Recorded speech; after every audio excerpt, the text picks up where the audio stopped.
Hello दोस्तों, the scary Hunt YouTube channel पर आप सभी का स्वागत है। और आज मैं आप सबके लिए लेकर आया हूँ एक और हॉरर स्टोरी। तो चलिए इस स्टोरी को स्टार्ट करते हैं। ब्लडी मैरी, इस नाम को तो आपने पहले भी सुना होगा, लेकिन क्या आपको पता है कि ब्लडी मैरी की कहानी एकदम सच्ची है? ये सुनकर हैरानी होगी, और इतिहास में इसके बारे में कई जानकारियाँ पाई गई है। ब्लडी मैरी और कोई नहीं बल्कि इंग्लैंड की रानी थी। एक समय पहले मैरी नाम की एक लड़की हुआ करती थी, और उसके मौत के बाद उसका नाम ब्लडी मैरी रख दिया गया है। और इसके पीछे एक बहुत ही बड़ा कारण है। ब्लडी मैरी के बारे में हम जो जानते हैं और जो भी कुछ सुनते हैं वे सारे सच हैं, और कई लोगों ने ब्लडी मैरी की इस घटना को अनुभव भी किया है।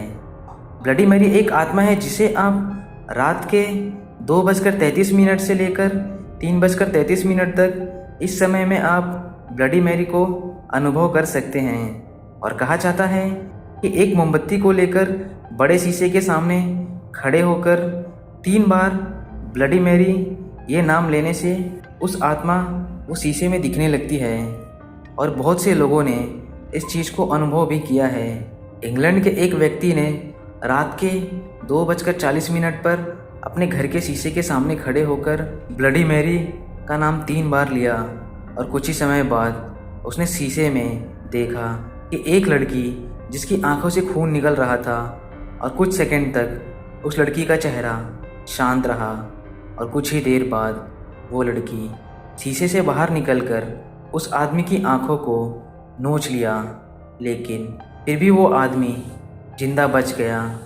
और कुछ ऐसे भी लोग हैं जिन्होंने अपनी जान भी खो दी है। और ऐसा माना जाता है कि अगर कोई ब्लडी मैरी का नाम 3 बार पुकारने के बाद अगर कहा कि आई स्टोल योर बेबी, तो उसे और भी ज़्यादा गुस्सा आने लगता है। इसका मतलब है मैं तुम्हारे बच्चे को चुराया हूँ। 1509 से लेकर 1547 तक हेनरी इंग्लैंड के राजा थे, और उनकी 2 बेटियाँ थीं, एलिजाबेथ और मैरी। और पहले ज़माने में राजाओं की 1 से ज़्यादा बीवियाँ हुआ करती थी।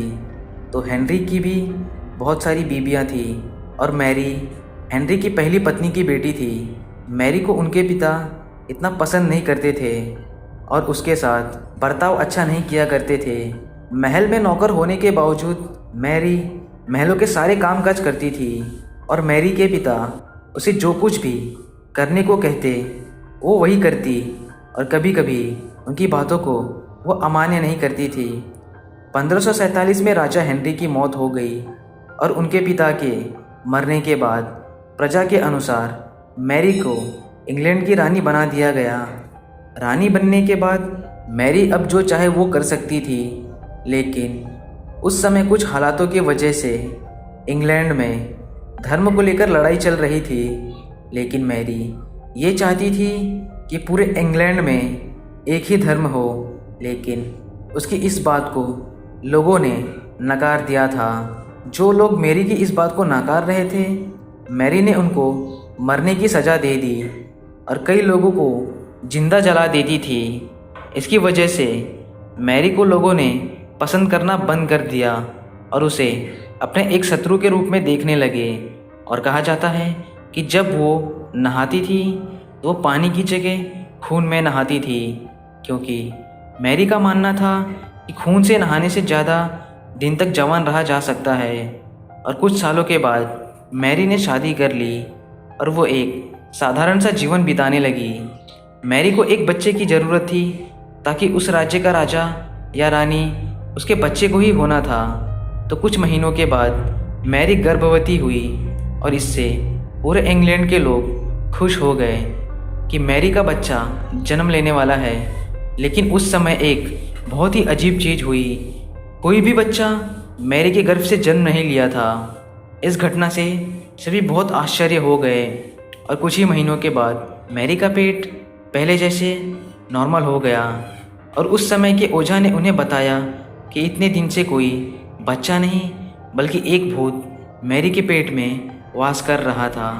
और कुछ दिनों बाद उस भूत ने फिर से मैरी के पेट में निवास करना शुरू कर दिया। मैरी फिर से गर्भवती हुई, लेकिन इस बार कोई भी बच्चा पैदा नहीं हुआ। और कुछ ही दिन बाद मैरी की मौत हो गई। मैरी को लोग उन्हें निर्दय मानते थे क्योंकि वे लोगों को जिंदा ही जला देती थी और खून से भी नहाया करती थी। और जब वो भूत मैरी के पेट में निवास कर रहा था और कोई बच्चा पैदा नहीं हुआ तो लोगों ने मैरी को शापित घोषित कर दिया और इसी के चलते उसका नाम ब्लडी मैरी रख दिया गया। और मैरी के मरने के बाद उसकी बहन एलिजाबेथ को इंग्लैंड की रानी बना दिया गया। तो दोस्तों, आपको ये स्टोरी कैसी लगी आप हमें कमेंट करके ज़रूर बताएं। अगर आपको ये वीडियो पसंद आई तो हमारे चैनल को सब्सक्राइब करना ना भूलें।